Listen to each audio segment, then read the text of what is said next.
Well, here we are, Mish. We are here with another turn of the wheel of the year, Ostara and the Spring Equinox. Amazing. Great to see you here. Yeah, good to see you too, Leslie. It's this time around it actually feels like it's been a while. I know it does, but the time also has gone so fast as well. And as you were saying before we started, this heat that we've been having that's come all of a sudden, it's almost like we skipped spring.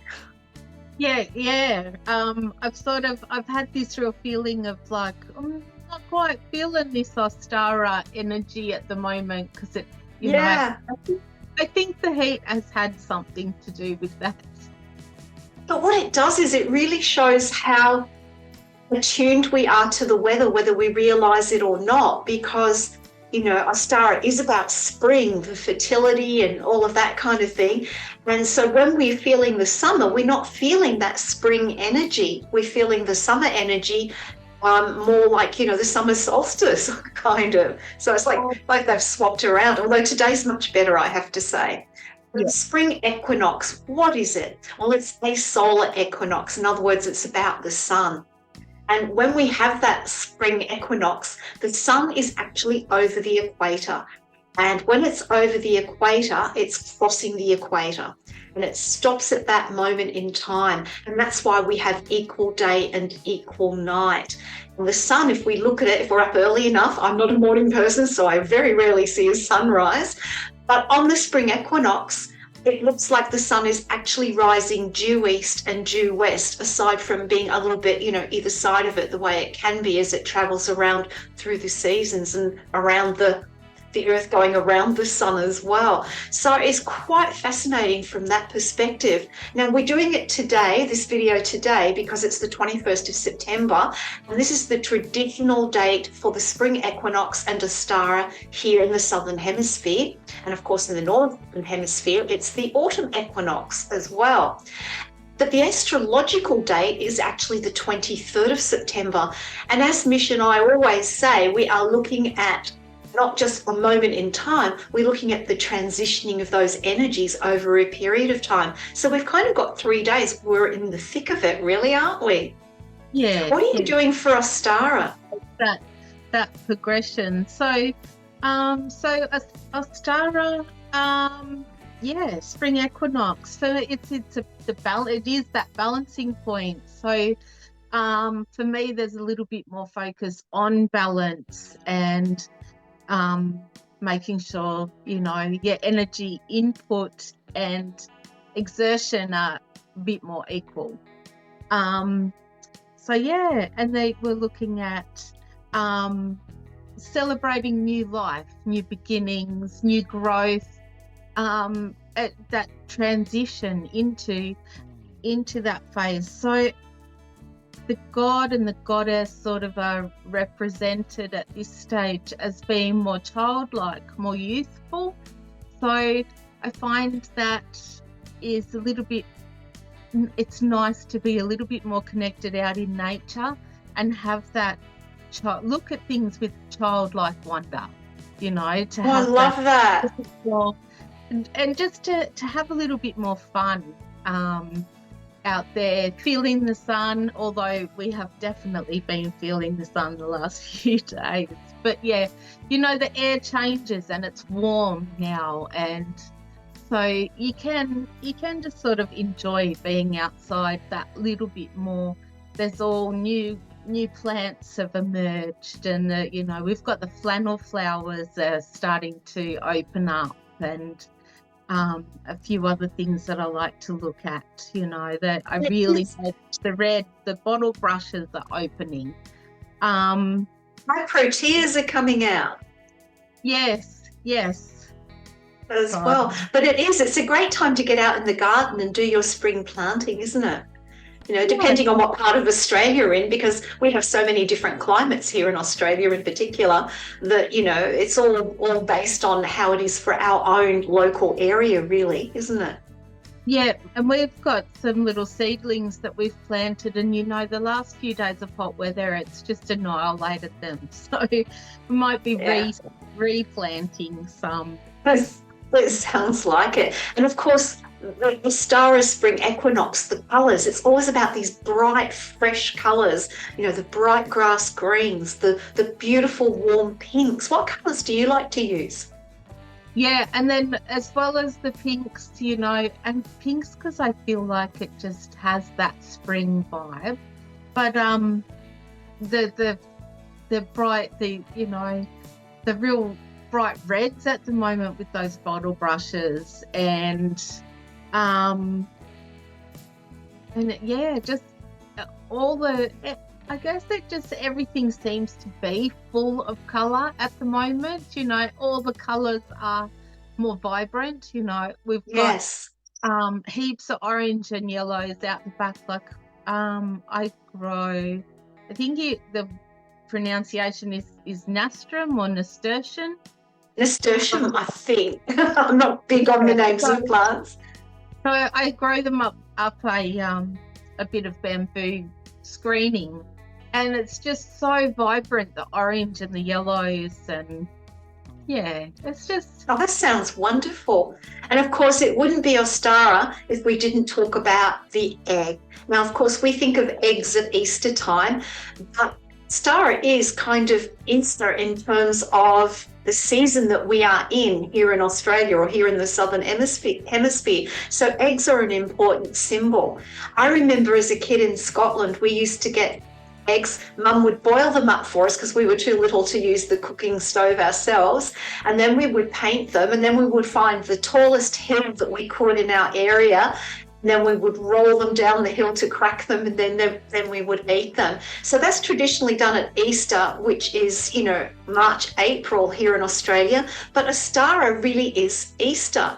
In fact, the ancient goddess of Easter, or Ostara, is the name of Ostara, which is all about fertility. So it's quite fascinating, isn't it? Yeah, fertility and new life. New life, the bringing in of new life, the preparation of new beginnings. So this is a great time to set intentions, isn't it? Intentions around new beginnings, around what you want to bring in, that abundance. Growing that abundance is so important. Other intentions are also one we don't think about so much, is maybe releasing inhibitions that don't serve us anymore. We live in a very inhibited society at times. We have lots of our rules and regulations. You can do this and you can't do that. And so we can feel a little bit closed in at times and inhibited. And so when spring comes, there's this sense of opening up and releasing and a sense of freedom that perhaps we don't feel so much in the winter season in particular, because everything is hibernating and closed in. So I love the spring equinox.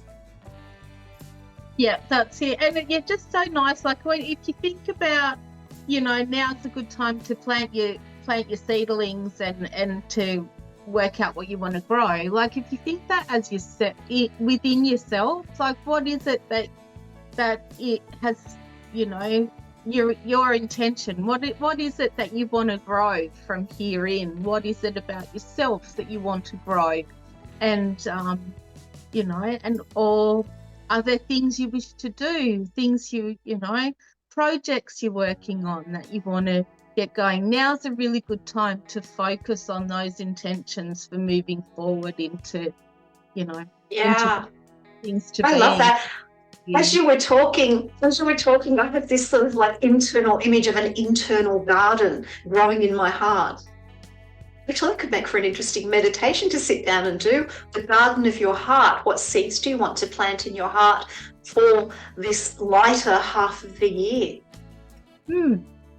Yeah, that's it. It would be interesting. Yeah, and I find at this time of year, I really do focus on what you feel. Like what things make you feel. It can be a bit harder sometimes to speak out about the things that you're really passionate about, and we tend to sort of a little bit. Well, this is the time energetically for me that I feel like it's time to like leap out, do the things. Yes, yeah, and get them moving. It's the energy of opening up, isn't it? Now, as you know, I do numerology, and I thought, well, let's have a look at the numerology for today. So we're looking at the 21st of September 2023. And when we add up all the numbers in the date and reduce them down to a single number, we get, guess what? The number 1. Oh, wow. Yeah, and the number 1 in numerology is all about new beginnings. It's about starting afresh. It's also about taking charge, because with this influx of the energy of what I call it, the energy of the light, that wanting to put ourselves out there, it's about taking charge of ourselves as well, the number 1. Being independent in how we're doing it.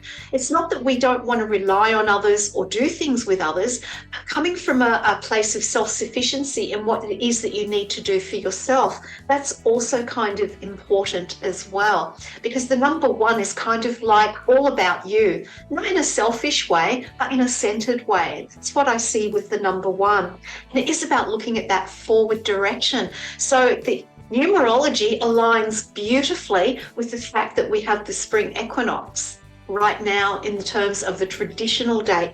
Now, for the astrological date, which is the 23rd of September 2023, if we reduce that down, we get the number 3.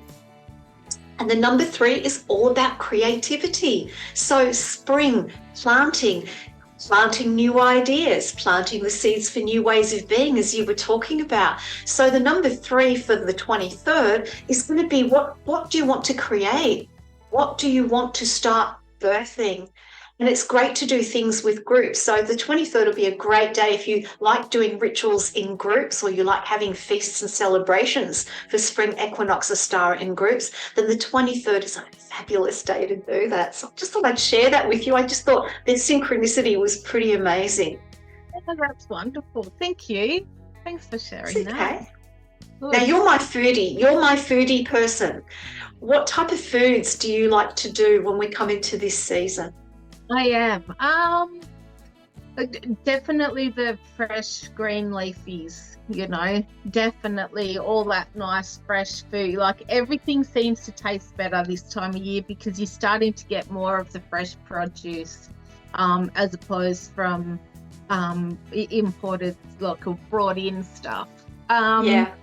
So definitely all of that, and things from the garden, things that, we've actually grown ourselves.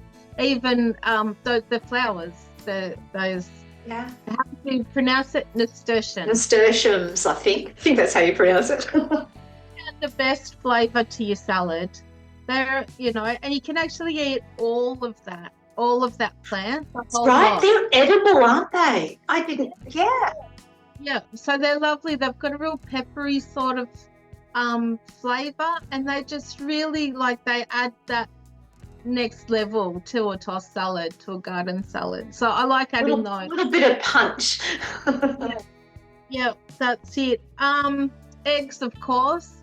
Quiches, and with the last couple of days being so hot, it's been really nice to have just some fresh like a quiche, or just the fresh eggs and salad have been, it is just that, I don't know, it's just nice.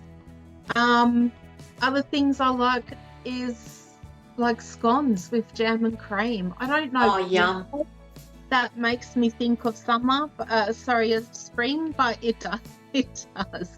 Springtime. Maybe it was a time, I don't know, that we used to have them as kids, but yeah, I always like fresh cream and scones with strawberry jam. You're making me hungry. You're making me hungry. And of course, there are essential oils and incense that are associated with Ostara Spring Equinox as well. Some of the ones that I've researched and looked into is frankincense. Because even though we're more outward with spring, it's still a time where we can meditate on our intentions or sit quietly and contemplate nature. So frankincense brings us into that quieter state of going within, but also looking outward at the same time. And then, of course, we have the sweetness, jasmine, and the light energy of jasmine. So that's a beautiful oil. And jasmine is also associated with the moon as well. And then for a little bit of spice, as things are warming up and getting lighter, cinnamon. A little sprinkle of cinnamon on some plain yogurt. That's one of my favourite things to have. So there's some. My girl, that's her favourite too. It's so lovely. Yogurt, and she dips sliced apple slices in. Yeah. Well, do you think we should do a reading for everyone for this Ostara Spring Equinox? Will we shuffle our cards and see what we have? Sounds good. All right. Would you like to go first? Yeah, for sure. Well, are we just going to do a general? Yeah, we'll just do a general. Maybe pull 3 cards each, plus a rune or a tea coin, plus maybe an oracle.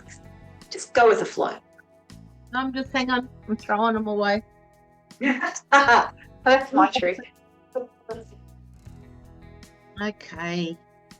We're both shuffling.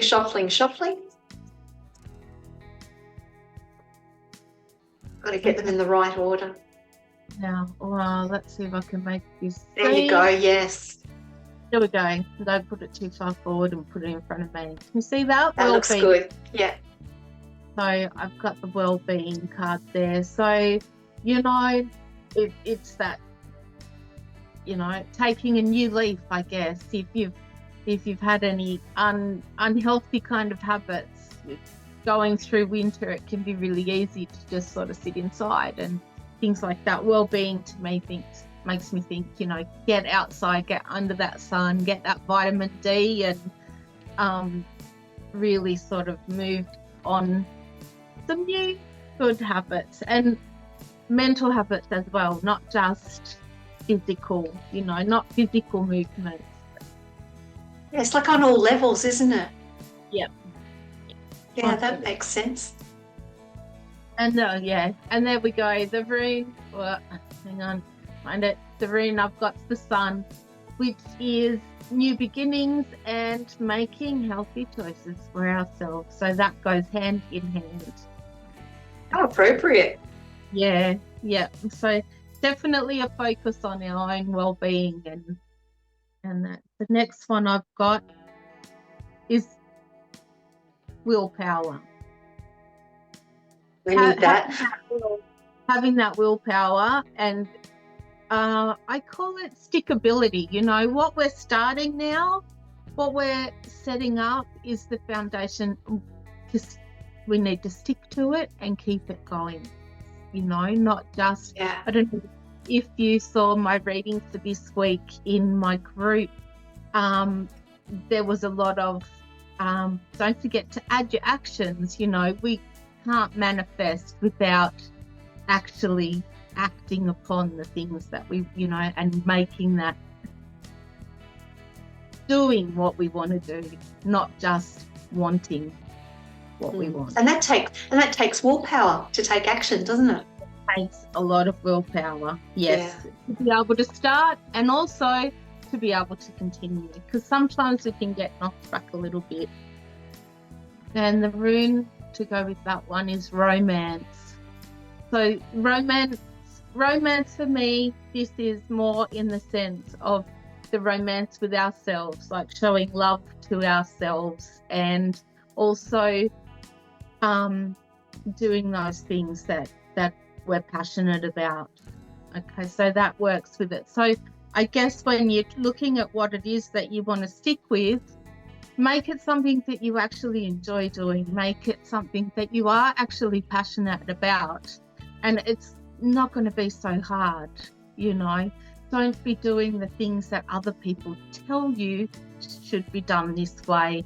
Find the things that work for you and that, make you feel good, because that's going to help you to continue and to give you that confidence as well. Okay, and the third, these are going really well together. The third one is truth. Just live your truth. Like, again, don't be worried about everybody else. Don't be worried about what society is telling us to do. what healthy habits you need to do for yourself. It's for you. So, you know, if you've got somebody saying you need to walk or you need to run, like my thing at the moment was I was told I needed to run. Now, I'm sorry, but I don't run unless something really dangerous is going to chase me. Same here. Same here. I do not feel coordinated to run. I have never been a runner. I will walk and I will walk really fast, but running is not my thing. So if I was going to take that advice on board and go, oh, I have to go and run every day, I'm not going to do it, you know? So, and chances are you might injure yourself because you don't like it. That's it. So stick to your truth and do what works for you. Find those things that work for you and grow them, you know. Like I know walking works for me. So I will just make sure that I do that every day and try and walk longer and further, as opposed from doing the big daily sprint that I know I'd never stick to. Sort of walking brings in that double of, yes, you're getting the exercise, but it's also about you can then observe what's going on around you as well. And it's the mannering. So it's about the action, putting, you know, and standing up for yourself, like being empowered, you know, doing all of these things, looking after yourself, like it will make you feel more empowered because you're in control of what you're doing for your own self.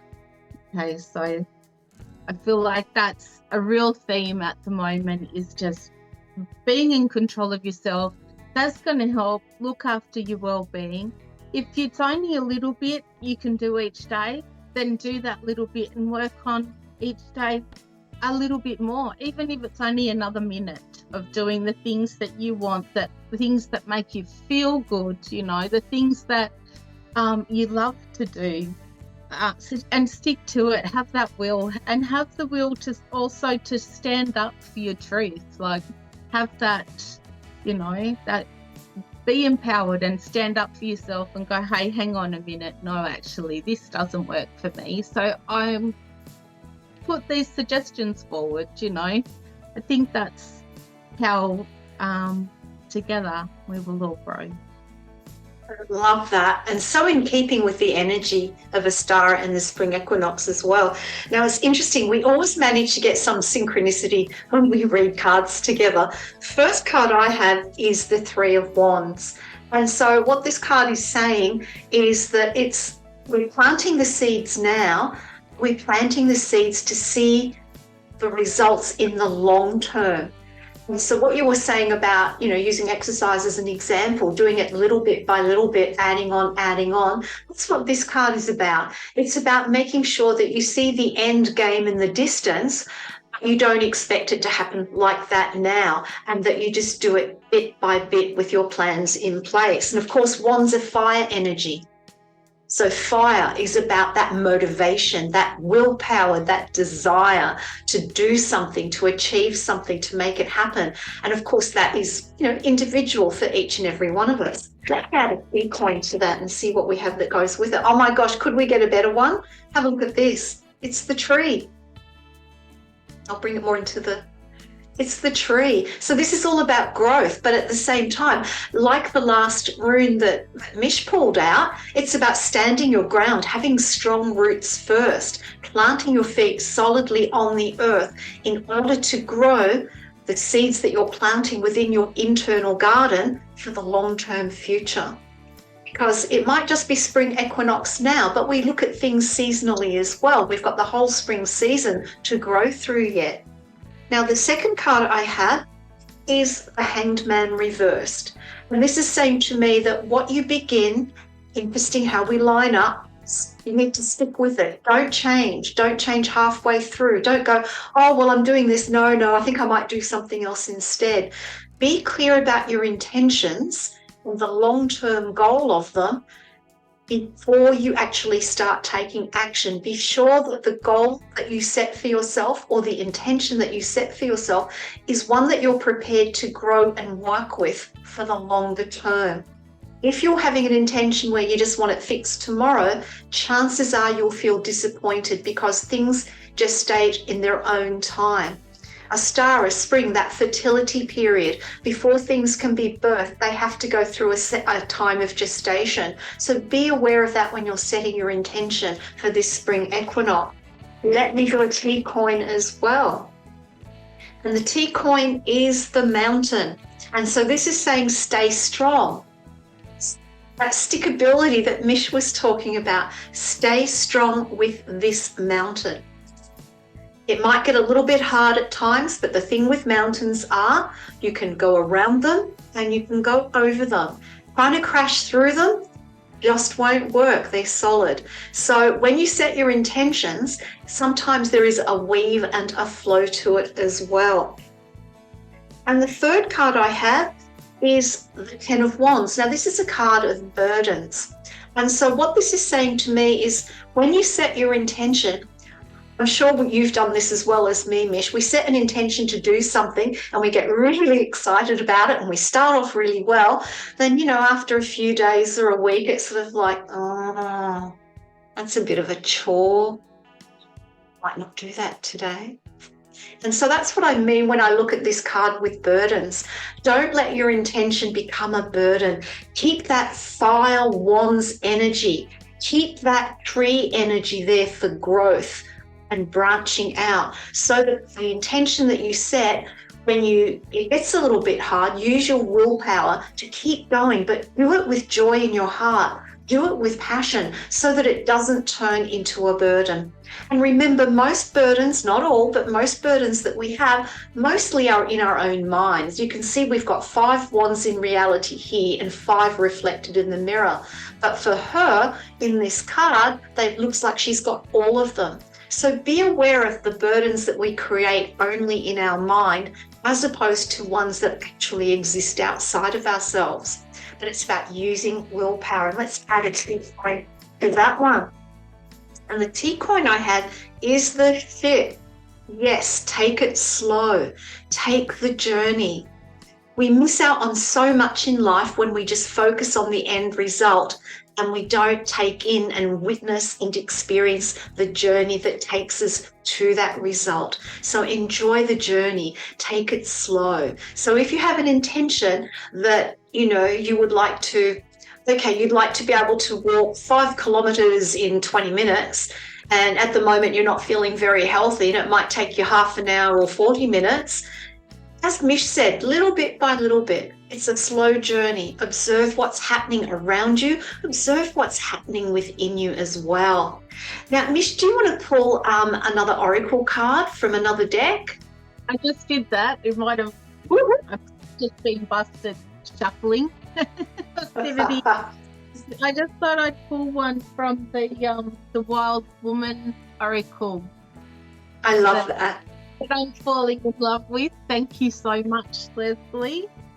Oh, welcome. And the card I've picked is Rewilding with Grandmother Moon. So rewilding, getting back in touch with nature, getting back in touch even with the moon cycles and the phases, and of course ourselves. So let's get back in touch with ourselves. Get that connection. That's beautiful. Strengthen it up again. I love that deck. And the thing is that nothing is mutually exclusive. Everything's interwoven. The best analogy I see is that we are on the internet, the World Wide Web. Well, the World Wide Web is our connection as well. It's the World Wide Web of life, not just the World Wide Web of internet and technology. We are all connected through this web of life as well. So whilst we're focusing on a solar season at the moment with the sun, the spring equinox Ostara, it doesn't mean the moon doesn't keep revolving around the earth, and it doesn't mean that we don't observe new moons and full moons waxing and waning as well. They are all interrelated. Now, the card I have is from the Celtic Spirit Oracle, and it is Standing Stones. And this is about our ancestors. So we're looking at new beginnings. We're looking at starting new things, planting new seeds. But it's also a time of being grateful for where we've come from, being grateful for the ancestors that have come before us, not just our family, but ancestors of the world who have helped create this world in its most positive aspect. So honouring the ancestors, although traditionally we think of that around the time of Samhain, but this is another time of looking at our ancestors from a point of gratitude, because we are birthing ourselves forward from them because we are standing upon their shoulders. And this is also about gateways. Standing stones are also about gateways. What portals, what gateway do you want to walk through? What new gateway or portal do you want to walk through for this spring Ostara equinox? Is there a new way of being and you want to take that journey? Think of it as walking through a portal, walking through the standing stones into, if you like, a new way of being, a new way of thinking, and a new way of experiencing. And the other word on here is sacred. You know, if you follow the wheel of the year or you follow other rituals or other belief systems, what is sacred to you? We live in a world where we forget that things are sacred. You know, going out into our garden, oh, it's just my garden, you know, I just planted some flowers. No, it's a sacred space. Everything on earth is a sacred space. And how does it become a sacred space? It becomes one with our intention. It is our intention that makes it sacred. So as you move through this Ostara spring equinox period and through the season of spring, what can you make sacred in your everyday? It doesn't mean you have to wear robes and go into a cave and meditate for 10 years and not speak to anyone, but it's those moments during the day where you recognize the sacredness of being and the sacredness of birthing new aspects of yourself as well. So I do hope you found our readings helpful today. Is there anything else you'd like to say before we finish up? No, I think that we've covered up. It's just thinking to myself, I love how both our readings always just seem to marry up together and just, you know, make so much sense. It's always, yeah, I just thank you. We're like a little circle of two, aren't we? Yeah, it is. I love it. Yeah, and I love how we use different tools, yet we still get that connected story, that connected meaning. And hopefully the meanings resonate for you too. So I'm just going to finish up by saying it's a blessing for you to be here. It's a blessing to have you as my beautiful soul sister, Mish. I think I'd be lost without you. And it's a blessing to have everyone who comes along and watches our videos and supports us in our spiritual work. So I'm Innerji, the Metaphysical Crone, wishing you many blessings for Ostara, the spring equinox season, and that you have much growth and much abundance. Mish, what would you like to say? Thank you. And all of that, Leslie, I think the same for you. So thank you so much. Aww. And to everybody else as well, I definitely feel a whole lot of gratitude for everybody at the moment and appreciate all of my tribe. Thank you and many blessings moving forward. Let's do this together. We got it. Absolutely. Everyone together. Mwah. Yeah. Bye. Thank you. Much love and happy Ostara. Merry Spring Equinox.